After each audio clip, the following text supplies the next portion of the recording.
जब धुरंधर फिल्म ने 1000 करोड़ से ज्यादा की कमाई की तो देश भर में उसकी चर्चा होने लगी। उसी समय देश के राष्ट्रीय सुरक्षा सलाहकार अजीत डोभाल की लोकप्रियता भी अचानक आसमान छूने लगी।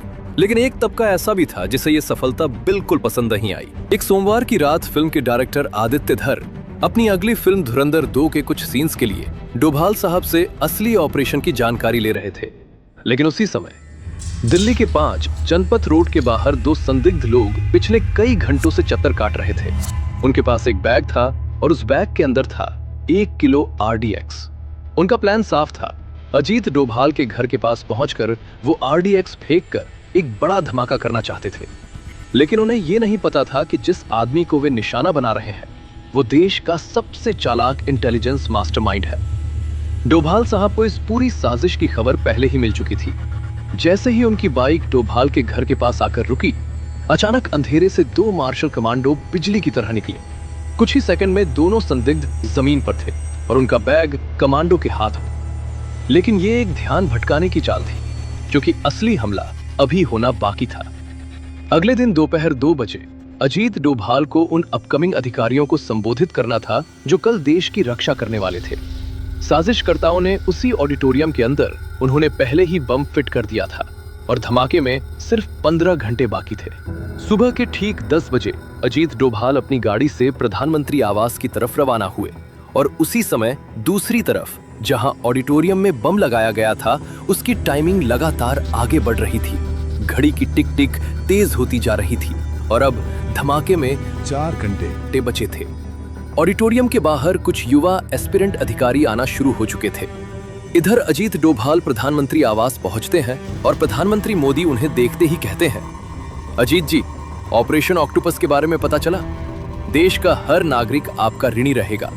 डोभाल हल्की सी मुस्कान के साथ सिर झुका देते हैं, लेकिन तभी उनके पर्सनल फोन पर अचानक एक मैसेज आता है और स्क्रीन पर सिर्फ 2 शब्द चमक रहे थे, रेड अलर्ट।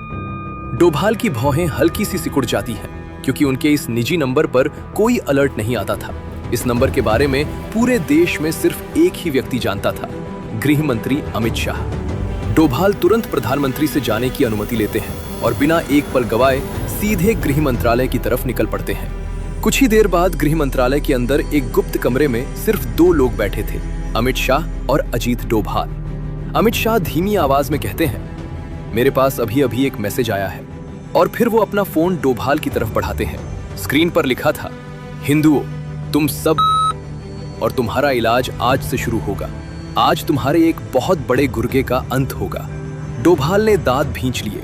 कमरे में कुछ पल के लिए गहरी खामोशी छा गई और उसी समय घड़ी की सुई बता रही थी, धमाके में अब सिर्फ 3.5 घंटे बाकी थे। अमित शाह कुछ पल तक फोन की स्क्रीन को देखते रहते हैं, फिर गंभीर आवाज में कहते हैं, अभी हमें ये साफ साफ नहीं पता कि ये मैसेज आखिर किसके बारे में है, लेकिन अगर ये संदेश सीधे मेरे पास आया है तो इसका मतलब साफ है, किसी की जान को गंभीर खतरा है और हमें तुरंत पता लगाना होगा कि आखिर निशाना कौन है। कहीं ऐसा तो नहीं कि प्रधानमंत्री मोदी पर किसी नए हमले की तैयारी हो रही हो। कमरे में एक पल के लिए गहरी खामोशी छा जाती है। अजीत डोभाल बिना एक शब्द बोले सिर हिलाते हैं और फिर तेज कदमों से गृह मंत्रालय से निकलकर सीधे अपने दफ्तर की तरफ रवाना हो जाते हैं। कुछ ही देर बाद अजीत डोभाल के ऑफिस के अंदर एक बेहद गोपनीय बैठक शुरू हो चुकी थी। कमरे में सिर्फ 3 लोग बैठे थे, अजीत डोभाल, रॉ के चीफ रवि सिन्हा और IB के डायरेक्टर तपन कुमार डेका। रवि सिन्हा धीरे धीरे बोलना शुरू करते हैं, सर, एक संभावना यह भी हो सकती है कि ऑपरेशन ऑक्टोपस की सफलता के बाद आतंकवादी संगठनों में गुस्सा हो और शायद वे बदले की भावना से प्रधानमंत्री मोदी पर फिर से हमला करने की कोशिश कर रहे हों। ये सुनते ही अजीत डोभाल की आंखें हल्की सी फैल जाती हैं। वो कुछ सेकंड तक चुपचाप रवि सिन्हा की तरफ देखते रहते हैं, फिर धीमी लेकिन बेहद ठंडी आवाज में कहते हैं, नहीं, इतना बड़ा ऑपरेशन फेल होने के बाद वे लोग इतनी जल्दी प्रधानमंत्री पर दोबारा हमला करने की गलती नहीं करेंगे। उनका टारगेट कोई और है। कमरे में मौजूद दोनों अधिकारी एक दूसरे की तरफ देखने लगते हैं। अजीत डोभाल अपनी घड़ी की तरफ नजर डालते हैं, फिर शांत स्वर में कहते हैं, मुझे अभी खमानी ऑडिटोरियम की तरफ निकलना होगा। वहां मुझे देश के कुछ आने वाले फ्यूचर ऑफिसर्स को संबोधित करना है। मैं करीब 3 बजे तक वापस आ जाऊंगा। इतना कहकर अजीत डोभाल अपनी कुर्सी से उठते हैं और कुछ ही क्षणों बाद वो ऑफिस से बाहर निकल जाते हैं। और उसी समय घड़ी की सुई बता रही थी, धमाके में अब सिर्फ 2 घंटे बाकी थे। धमाके से 10 घंटे पहले रात के करीब 4 बजे मुंबई के एक शानदार 5 स्टार होटल में देर रात तक एक भव्य पार्टी चल रही थी, जहां बॉलीवुड की कुछ जानी मानी हस्तियां मौजूद थीं और उसी भीड़ में कुछ ऐसे लोग भी शामिल थे जो ऊपर से तो बिजनेसमैन या सोशल सर्कल के लोग लग रहे थे, लेकिन असल में वे कुछ बैन किए गए मुस्लिम संगठनों से जुड़े हुए थे। कमरे में तेज म्यूजिक बज रहा था, टेबलों पर महंगी शराब की बोतलें सजी थीं और हर तरफ जाम टकरा रहे थे। लेकिन उस पार्टी के माहौल में एक अजीब सी कड़वाहट भी घुली हुई थी, क्योंकि वहां मौजूद कुछ लोग धुरंधर फिल्म के हिट होने से बेहद दुखी और गुस्से में थे और उसी गुस्से में शराब पर शराब चढ़ाई जा रही थी। उसी भीड़ के बीच एक 6 फुट लंबा हट्टा कट्टा आदमी चुपचाप खड़ा था। उसके हाथ में भी एक गिलास था, लेकिन वो शराब नहीं पी रहा था। उसकी आंखें लगातार कमरे में इधर उधर घूम रही थीं, जैसे वो हर चेहरे को पढ़ने की कोशिश कर रहा हो और उसके कान आसपास हो रही हर बातचीत पर लगे हुए थे। तभी उसकी नजर कमरे के एक कोने पर जाती है, जहां कुछ लोग गोल घेरा बनाकर खड़े थे और उनमें से कई लोग शराब के नशे में पूरी तरह डूब चुके थे। उसी भीड़ में खड़ा एक आदमी जो बॉलीवुड की दुनिया का एक काफी मशहूर चेहरा था, लड़खड़ाती आवाज में बोल रहा था, मकसद पूरा हुआ अनीस भाई। ये सुनते ही उस हट्टे कट्टे आदमी के कान खड़े हो जाते हैं। वो धीरे धीरे उनकी तरफ बढ़ता है, हाथ में पकड़े गिलास को होठों तक ले जाकर शराब पीने का नाटक करता है और उनके बिल्कुल पास जाकर खड़ा हो जाता है ताकि उनकी हर बात साफ साफ सुन सके। तभी अनीस नाम का आदमी मुस्कुराते हुए कहता है, हाँ भाई, कल दोपहर में कुछ ऐसा होगा जिसे हिंदुस्तान की नस्लें सालों तक याद रखेंगी। ये सुनकर उस हट्टे कट्टे आदमी की भौहें तन जाती हैं, लेकिन वो अपने चेहरे पर कोई प्रतिक्रिया नहीं आने देता, बस चुपचाप खड़ा रहकर उनकी हर बात ध्यान से सुनता रहता है। कुछ ही पल बाद अनीस उस बॉलीवुड वाले आदमी की तरफ झुककर धीमी आवाज में कहता है, जनाब पैसे लाए हैं, आपका काम कल दोपहर में पूरा हो जाएगा। ये सुनते ही वो बॉलीवुड का आदमी अपनी कुर्सी से थोड़ा आगे झुकता है और नीचे रखा हुआ एक भारी बैग उठाकर टेबल पर रख देता है। बैग की चेन खुलती है और अंदर नोटों की गड्डियां चमक उठती हैं। पूरा 1 करोड़, वो आदमी मुस्कुराते हुए कहता है। टेबल के आसपास खड़े बाकी लोग नशे में झूमते हुए हंसने लगते हैं, लेकिन अनीस बिना ज्यादा प्रतिक्रिया दिए बैग को बंद करता है, उसे उठाता है और आराम से होटल से बाहर निकलने लगता है। वो हट्टा कट्टा आदमी भी चुपचाप कुछ सेकंड बाद होटल के बाहर निकल आता है। अनीस अपनी कार में बैठता है और तेजी से वहां से निकल जाता है। कुछ दूरी पर खड़ी एक दूसरी गाड़ी में बैठकर वो हट्टा कट्टा आदमी भी उसके पीछे निकल पड़ता है। वो गाड़ी चलाते हुए अपने फोन से एक नंबर डायल करता है।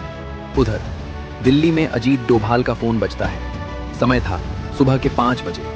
डोभाल फोन उठाते हैं और शांत आवाज में कहते हैं, हाँ विक्रम।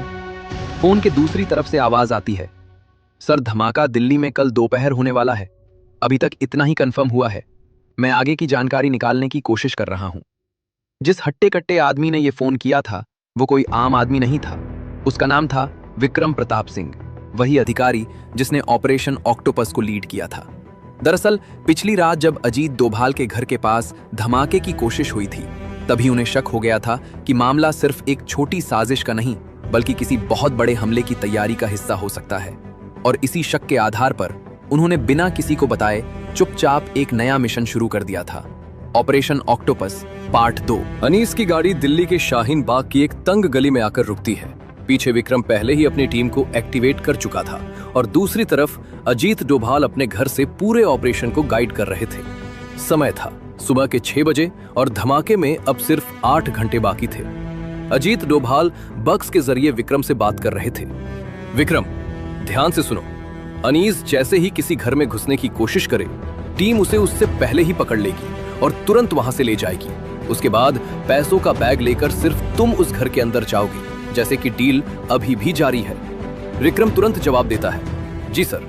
उधर अजीत डोभाल अपने कमरे में बैठे गहरी सोच में डूबे हुए थे और पूरी साजिश की कड़ियों को जोड़ने की कोशिश कर रहे थे। वो मन ही मन घटनाओं को जोड़ रहे थे। शाम 10 बजे मेरे घर पर हमला, धुरंधर फिल्म की सफलता, बॉलीवुड की पार्टी, उसमें पीएफआई जैसे बैन किए गए संगठनों के लोग भी मौजूद, और हमला दोपहर में होना है। डोभाल की भौहें सिकुड़ जाती हैं। वो धीरे से खुद से कहते हैं, कहीं ये हमला मुझ पर ही तो नहीं होने वाला, खमानी ऑडिटोरियम में। डोभाल तुरंत कुछ अधिकारियों को खमानी ऑडिटोरियम भेजते हैं और वहां पूरे इलाके में बम की तलाश करने का आदेश देते हैं। कुछ ही देर बाद अधिकारियों की एक टीम ऑडिटोरियम पहुंचती है और हर कोना खंगालना शुरू कर देती है, लेकिन काफी देर तक जांच करने के बाद भी उन्हें वहां कोई बम नहीं मिलता। एक अधिकारी फोन पर अजीत डोभाल को जानकारी देता है, सर, यहाँ बम नहीं है। घड़ी की सुई अब सुबह के 8 बजे दिखा रही थी और धमाके में अब सिर्फ 6 घंटे बाकी थे। उधर जैसे ही अनीस उस घर में घुसने की कोशिश करता है, ऑक्टोपस टीम के कुछ लोग जो पहले से ही सादी वेशभूषा में वहां मौजूद थे, उसे तुरंत पकड़ लेते हैं और बिना किसी शोर शराबे के चुपचाप गाड़ी में बैठाकर वहां से ले जाते हैं। विक्रम तुरंत अजीत डोभाल को जानकारी देता है, सर, अनीस को गिरफ्तार कर लिया गया है। अब मैं पैसों का बैग लेकर घर के अंदर जा रहा हूं। डोभाल जवाब देते हैं, ठीक है विक्रम, मुझे कुछ देर में पीएम आवास की तरफ निकलना है, तुम हर खबर मुझे देते रहना। विक्रम, जी सर। विक्रम पैसों का बैग लेकर घर के अंदर घुस जाता है। अंदर 2 लोग बैठे थे। विक्रम उनमें से एक आदमी को देखते ही चौंक जाता है, क्योंकि वो कोई और नहीं बल्कि दिल्ली पुलिस का एक जाना माना रिटायर्ड अधिकारी आदिल अकरम था। विक्रम के अंदर गुस्सा उबल पड़ता है, लेकिन वो अपने चेहरे पर कुछ जाहिर नहीं होने देता और शांति से पैसों का बैग उनके सामने रख देता है। आदिल पूछता है, अनीस भाईजान नहीं आए? विक्रम जवाब देता है, नहीं, वो एक दूसरे काम में मसरूफ है, मुझे पैसों का बैग लेकर भेजा है। आदिल और उसका साथी बैग खोलकर पैसे चेक करते हैं और नोटों की गड्डियां देखकर खुश हो जाते हैं। विक्रम बातचीत आगे बढ़ाते हुए कहता है, अनीस भाई ने कहा था अगर आप लोगों को किसी भी चीज की जरूरत हो तो मदद करना, और आपकी बहुत तारीफ कर रहे थे, लेकिन मैं आप लोगों को यहां पहले कभी नहीं देखा। आदिल मुस्कुराकर कहता है, ये है जनाब हसन मलिक, पाकिस्तान के टीटीपी ग्रुप से। और हसन हंसते हुए कहता है, और ये है आदिल, दिल्ली पुलिस से। ये सुनकर दोनों जोर से हंसने लगते हैं। समय हो चुका था दोपहर 12 बजे और धमाके में अब सिर्फ 2 घंटे बाकी थे। विक्रम धीरे से पूछता है, जनाब, बम तो सही जगह लगाया है ना? क्योंकि अजीत डोभाल बहुत चालाक आदमी है। उसने अभी कुछ दिन पहले ही हिंदुस्तान के प्रधानमंत्री पर होने वाला हमला रोक दिया था। आदिल मुस्कुराकर कहता है, इसीलिए तो इस बार हमने सबसे पहले अजीत डोभाल को ही रास्ते से हटाने की योजना बनाई है। आज दोपहर 2 बजे उसका एक ऑडिटोरियम में भाषण है, वहीं उसका काम तमाम होगा। यह सुनकर विक्रम के दिमाग में जैसे घंटी बज जाती है, लेकिन वो खुद को शांत रखता है। विक्रम कहता है, लेकिन वहां तो हाई सिक्योरिटी होती है, वहां बम लगाना तो नामुमकिन है। तभी आदिल कुछ ऐसा बताता है जिसे सुनकर विक्रम का दिमाग हिल जाता है। विक्रम तुरंत मौका देखकर अपनी टीम को संकेत देता है। कुछ ही सेकंड में टीम अंदर घुसती है और दोनों आतंकियों को गिरफ्तार कर लिया जाता है। विक्रम बिना समय गवाए तुरंत ऑडिटोरियम की तरफ निकल पड़ता है। समय था 12:30 बजे और धमाके में अब सिर्फ 1 घंटा 30 मिनट बाकी था। इधर अजीत डोभाल रॉ चीफ और आईबी डायरेक्टर से बात करने के बाद सीधे ऑडिटोरियम की तरफ निकल पड़ते हैं। रास्ते भर उनके दिमाग में बस एक ही सवाल घूम रहा था, बम ऑडिटोरियम में ही है, लेकिन अगर बम मिला नहीं तो आखिर वो है कहां? तभी अचानक विक्रम का फोन आता है, सर, आप ऑडिटोरियम मत जाइए, बम ऑडिटोरियम में ही है। डोभाल तुरंत जवाब देते हैं, ये तो मुझे भी पता है कि बम ऑडिटोरियम में है, लेकिन कहां है ये अभी तक पता नहीं चला। तभी विक्रम जल्दी से कहता है, सर, जो ऑफिसर्स आज की स्पीच में आने वाले हैं उनमें से 5 लोग असल में पाकिस्तानी हैं, लेकिन वे भारतीय पुलिस अधिकारी की यूनिफॉर्म पहनकर अंदर बैठे हैं और उनके कपड़ों के अंदर ही बम फिट किया गया है।